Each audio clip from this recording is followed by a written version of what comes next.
शिल्पी घर के काम से फ्री होती तो बोर होती, जिसके बाद उसने घर में ही दुकान खोलने की सोची। अरे ये इतने सारे कपड़े, अरे बहू क्या करेगी इनका? माँ जी, मैं घर में बोर होती हूँ तो सोचा सामने के कमरे में कपड़ों की दुकान खोल लूं। घर का काम भी हो जाएगा और 4 पैसों की कमाई भी। अरे वाह वाह, ये तो बहुत ही अच्छी बात है।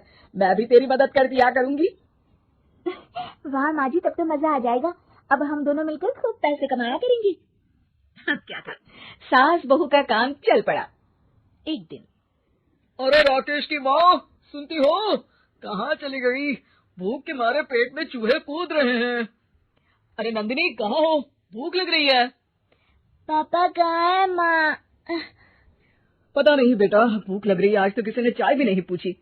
तभी सास बहू घर के अंदर ढेर सारे सामान के साथ आती है और वो भी हंसती हुई। अरे वाह बहू, ये तो बड़ी अच्छी मार्केट दिखाई तूने। बड़ा ही सस्ता सामान था। हाँ माँ जी, और ये सामान हम डबल पैसों में बेचेंगे, मजा आ जाएगा। अरे बहू, भूख लग रही है, कुछ खाने को दे दे। माँ क्या बात है, आज किसी ने पापा को चाय भी नहीं दी? अरे बेटा, अब 40 साल में तेरे पापा ने क्या चाय बनाना भी नहीं सीखा? अरे बेटा रहने दे अब इस बहस को। तुम लोगों ने वैसे बनाया क्या है? बहू परेशान हो जाती है और सास को अकेले में लेकर जाती है। माँ जी, आज तो हम लोगों ने खाना ही नहीं बनाया। अरे बेटा, बाहर के छोले भटूरों से पेट इतना भर गया कि याद ही नहीं रहा कि घर में ये लोग भी हैं खाना खाने के लिए। अब क्या किया जाए? तभी घर में एक महिला आती है। जी वो सुना है आप लोगों की यहाँ साड़ी बिकती है, जरा दिखाएंगे क्या? हाँ, क्यों नहीं। माँ जी, आप इन्हें साड़ी दिखाइए, मैं तब तक पिताजी और इनके लिए खाने का इंतजाम करती हूँ। सास उस औरत को लेकर सामने वाले कमरे में चली जाती है जहाँ उन लोगों ने दुकान खोली थी। वहीं बहू भी किचन में चली जाती है। अब इतनी जल्दी क्या बनाऊं? पापा जी तो खाने के लिए भी बैठ गए हैं। आइडिया, मैं खाना बाहर से ही ऑर्डर कर देती हूँ। थोड़ी देर में खाना आ जाता है और बहू टेबल पर खाना लगा देती है। हे भगवान, कितनी कड़वी दाल बनाई है बेटा। नहीं नहीं पिताजी, वो क्या बात है नंदिनी, रोटी तो चबाई ही नहीं जा रही है, लग रहा है रबड़ खा रहा हूँ।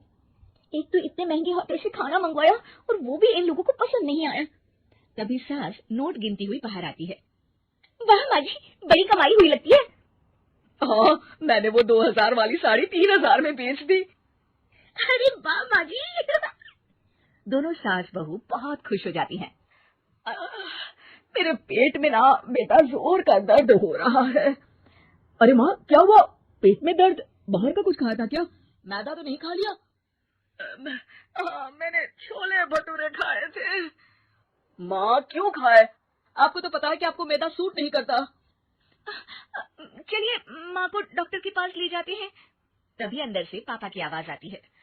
हे भगवान, मेरा तो पेट खराब हो गया।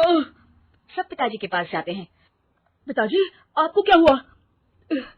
खाना बासी था शायद। अरे पिताजी, नंदिनी जानती है कि बासी खाने से आपकी तबीयत खराब हो जाती है, तो वो ऐसा क्यों देगी, है ना नंदिनी?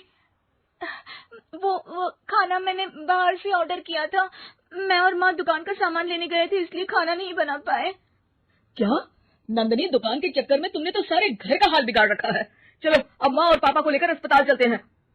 अस्पताल में जाने पर डॉक्टर कहते हैं, हाँ, इन दोनों को तो एक दिन के लिए एडमिट करना पड़ेगा। क्या? क्यों? पेट ही तो खराब है ना। हाँ तो घर ले जाइए ना, अगर लग रहा है कि कोई बड़ी बात नहीं है। और हम सिर्फ पैसा कमाने के लिए इन लोगों को एडमिट कर रहे हैं। नर्स, जरा इन लोगों को बिल तो दे देना।